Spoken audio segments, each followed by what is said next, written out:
Hali gani mwanafamilia wa channel tupendwa hii hapa hii Bizoza Media.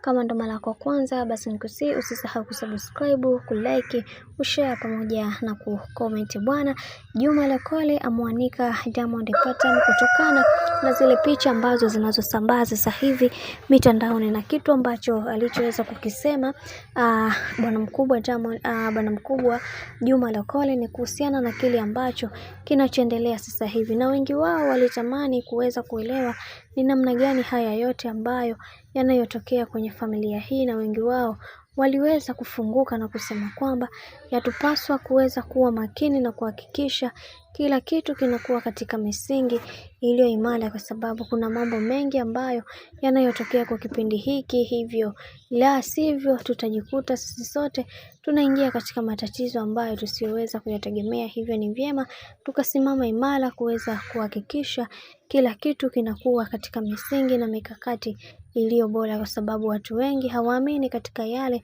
ambayo tunayoyaamini, na wengi wao wamekuwa watu ambao hawakuamini kile ambacho wao wanakiamini. Hicho ndio kitu pekee ambacho chatupaswa kuweza kuhakikisha kila kitu kinakuwa katika misingi iliyo imara, kwa sababu watu wengi hawapendi kuweza kuona mahusiano ya watu wengine yakiwa katika misingi na mikakati iliyo imara, na wengi wao wanatamani kuweza kuona kila siku hawa watu wakigombana. Hivyo yatupaswa kuweza kulitambua hilo mapema ili kuweza kutengeneza kesho yetu iliyo bora zaidi. Na pia tumeweza kuona Juma Lokole alivyoweza kudhibitisha yale yote ambayo yanayoendelea sasa hivi mitandaoni, na kusema kwamba kila kitu kinachoendelea kwa sasa ni bwana mkubwa Diamond Platnumz ndiye ambaye aliyeweza kusababisha haya yote, na kile kinachosemekana ni kweli kabisa, hakuna uongo hata mmoja. Hivyo yatupaswa kuweza kuhakikisha kila kitu kinakuwa katika misingi na mikakati iliyo imara, kwa sababu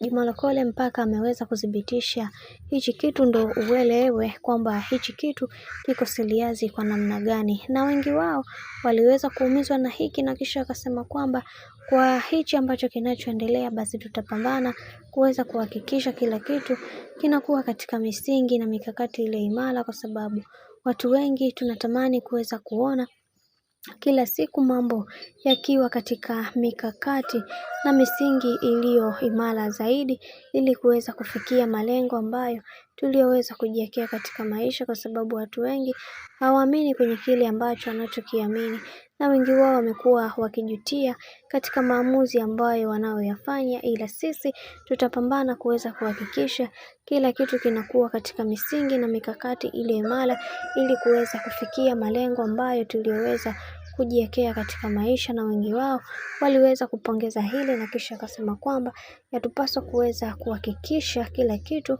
kinakuwa katika mikakati na misingi iliyo bora, ili tuweze kufikia malengo yetu. Na hicho ndio kitu pekee ambacho tunachotakiwa kuweza kukifanya kwa kipindi hiki, kwa sababu mambo ni mengi sana, alafu muda ni mchache, na wengi wao waliweza kuliona hili mapema, na wao waliweza kufunguka kwa namna yao, na kisha wakasema kwamba tutahakikisha kila kitu kinakuwa katika misingi na mikakati iliyo bora. Tuachane na ile zana potofu inayohusiana na yale ambayo yanayoendelea kwa kipindi hiki.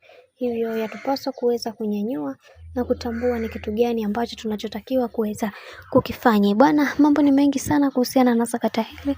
Wacha nikusihi kitu kimoja, kama ndo mara yako kwanza, basi usisahau kusubscribe, kulike, kushare pamoja na kucomment.